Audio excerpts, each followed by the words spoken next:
Bien, le damos la bienvenida a esta hora al economista Miguel Alejandro Hayes. Está con nosotros para hablar de varios temas. Buenos días, bienvenido. Oh, buenos días, gracias por la invitación, un gusto estar acá.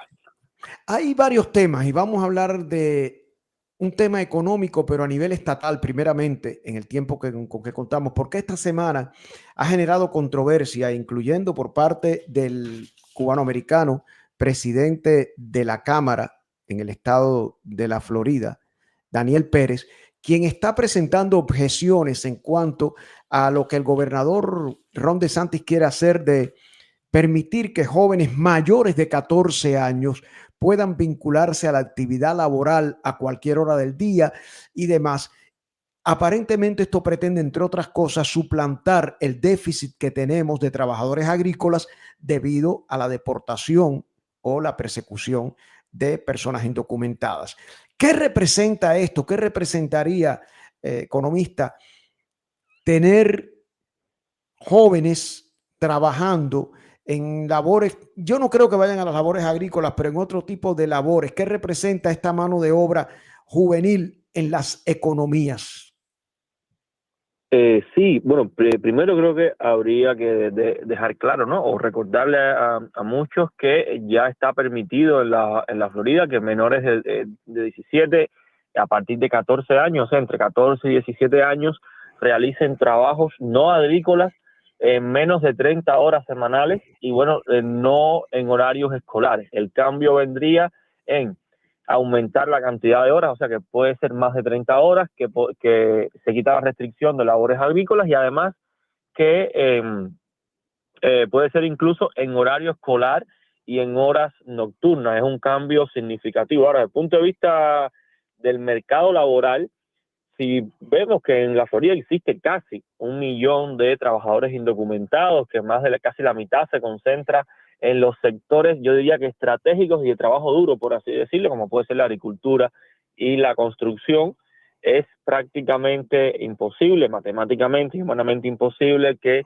se pueda suplir el espacio que van a dejar en el mercado, o que están dejando ya en el mercado laboral y en los empleos propiamente hablando, en los indocumentados, que los jóvenes, es imposible que los jóvenes, estos jóvenes casi niños, ¿no? Niños prácticamente, puedan llenar ese espacio desde el punto de vista laboral, sobre todo por la disponibilidad. No existen suficientes jóvenes, niños de esa edad para llenar ese espacio, y además la experiencia, el trabajo duro. Recordemos que un alto porcentaje, prácticamente entre un 40 y un 50% de los indocumentados trabaja en la Florida entre 60 y 80 horas semanales, una carga de trabajo que un joven, un niño prácticamente no puede asumir. Es decir, desde el punto de vista estrictamente del mercado laboral, esta medida no puede satisfacer la necesidad que se está creando con la política antimigrante en el país y ahora también, por supuesto, en el Estado. Esto creo que es importantísimo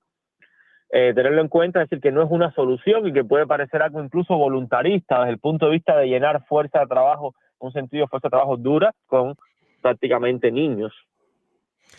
Ahora, hay un planteamiento, hay un sector de opinión que ha dicho a lo largo de los años, es un mito quizás, de que los inmigrantes dejan sin trabajo a los ciudadanos estadounidenses. Y por otra parte, hay trabajos que los ciudadanos estadounidenses ya no quieren hacer. Sí, exacto. Esta respuesta a la falta de mano de trabajo indocumentada, bueno, no solo por la deportación, no se ha deportado una cifra significativa de indocumentados en la Florida, pero sí genera un efecto pánico que vacía el mercado laboral. Y creo que esta respuesta es la señal más clara de que justamente no son los indocumentados en el estado de la Florida los que dejan sin trabajo a los nativos, a los ciudadanos, porque si no, no se tuviese que hacer esta medida, si no se estuviese viendo cómo están recuperando sus empleos. La noticia sería estar recuperando sus empleos los ciudadanos de la Florida. La noticia lamentablemente es esta, lo cual pone al descubierto un problema que hasta ahora no se había hecho notar de manera significativa en la Florida y en Estados Unidos, que es la necesidad de fuerza de trabajo. Hasta ahora las principales potencias del mundo tienen un problema grave con la fuerza de trabajo, en un sentido trabajadores, empleados. Recordemos que países del Medio Oriente, Qatar, han tenido que llevar trabajadores de otros países para sus proyectos de infraestructura. Justamente Estados Unidos nunca ha tenido que hacerlo, y esta política antiinmigrante crea o está creando, ya creó ese problema, que es la ausencia de fuerza de trabajo para determinados sectores que son claves para el funcionamiento económico. Recordemos que los indocumentados crean en la Florida alrededor de 12.000 millones de dólares anuales en términos de riqueza, y dejan los puestos vacíos que evidentemente no van los ciudadanos americanos a ellos. Hay un problema del trabajo que el americano no quiere hacer por las razones que no vienen al caso y que el indocumentado hacía.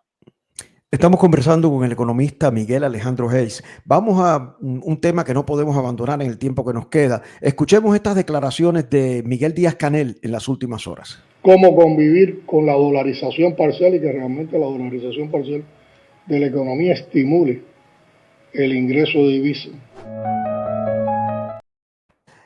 Se está planteando una tasa flotante dentro de Cuba. Otra etapa más, otro ensayo más para la economía cubana. ¿A qué conclusión podemos llegar? ¿De qué se trata esta tasa flotante? ¿Pueden llegar a eso? Bueno, de manera bien sencilla, Almora, podemos decir que una tasa flotante no es más que lo que el sentido común nos está indicando, que es una tasa de cambio que oscila, que fluctúa en determinado, bueno, se puede poner libre o se puede poner que fluctúe en determinado intervalo. En el caso de Cuba, según el sentido común, debería ser una tasa que oscile en determinado intervalo. Sin embargo, no va a ocurrir nunca, o al menos no de manera funcional, porque se puede dar muchas explicaciones, pero lo esencial es que para que un mercado de divisas funcione, necesita no solo una demanda que ya existe, necesita una oferta, y si es el Estado, el régimen cubano, el que va a crear esa oferta para ese mercado flotante, pues simplemente no dispone de ellos porque no tiene las divisas.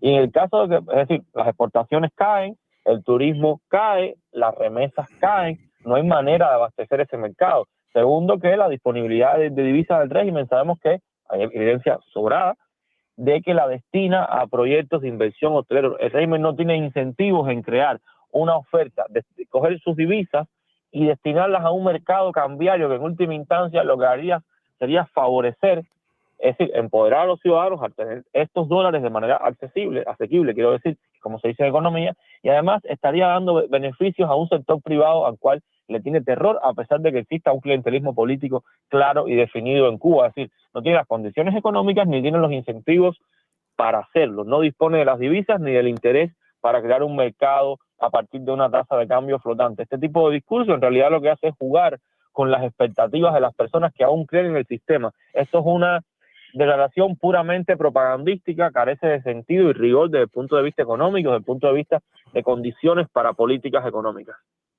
Ahora, 14 y medio publica hace unos días que el número de turistas canadienses se ha desplomado en los 2 primeros meses del año, un 33%. Si se compara con el mismo periodo de 2024, hace un año Cuba recibió 261.009 viajeros de Canadá entre enero y febrero, frente a los 176.611 que ha recibido este año. Y como decimos Canadá, decimos también España. Aquí se ha reducido el número de vuelos y compañías volando a La Habana. De hecho, los que están llenando los aviones a Cuba son los cubanos que viven en España y que quieren llevarle algo a sus familiares, o los que van y vienen con la nacionalidad española, pero realmente el turista español no está yendo a Cuba. Exactamente. El tema del turismo irá decreciendo, irá siendo cada vez peor, producto, bueno, hay que incluir un conjunto, un sistema de sanciones que son reales, que están ahí, pero sobre todo el deterioro de Cuba como destino turístico. Una cosa era el típico turismo de descubrir el parque temático del socialismo en ruinas, pero siempre existió determinadas condiciones básicas. Hablo, por supuesto, de electricidad y de acceso a determinadas condiciones de alimentación. Un turista no puede ir a Cuba, o cada vez irán menos, en esas condiciones donde no hay ni siquiera electricidad de manera estable. Es decir, se convierte el turismo en una odisea desde el punto de vista de un confort básico. No es lo mismo mirar La Habana cayéndose desde un hostal con buenas condiciones a de un hostal que ni siquiera puede que tenga electricidad para garantizar. Lo otro es la seguridad en las calles. En Cuba ha aumentado el nivel de violencia, los homicidios, el tema de la droga en las calles. Toda esa realidad empieza a crear un clima de inseguridad que si bien todavía no se parece al de países con altos índices de violencia, sí tiene un efecto en cierta medida de cuidado, de pánico, porque cuando un país es seguro y comienza a tener inseguridad, el efecto es mucho más fuerte que sobre uno que ya es conocido por todos por su inseguridad. Y lo otro, que desde el punto de vista económico, el turismo no es representativo a la hora de explicar el sistema de ganancias del régimen, porque es un sector con altísimos costos de importación, es decir, es poco rentable. Por tanto, un aumento significativo del turismo no significaría un crecimiento o positivo en términos macroeconómicos para la economía, es decir, de gran alcance. Hay muy poca rentabilidad, por tanto, mucho de ese dinero se pierde de manera efectiva a la hora de invertir en la economía. Miguel Alejandro Hayes, economista, muchísimas gracias por acompañarnos. La semana próxima lo tendremos nuevamente por aquí porque seguramente va a haber nuevas novedades económicas. Muchas gracias y feliz fin de semana.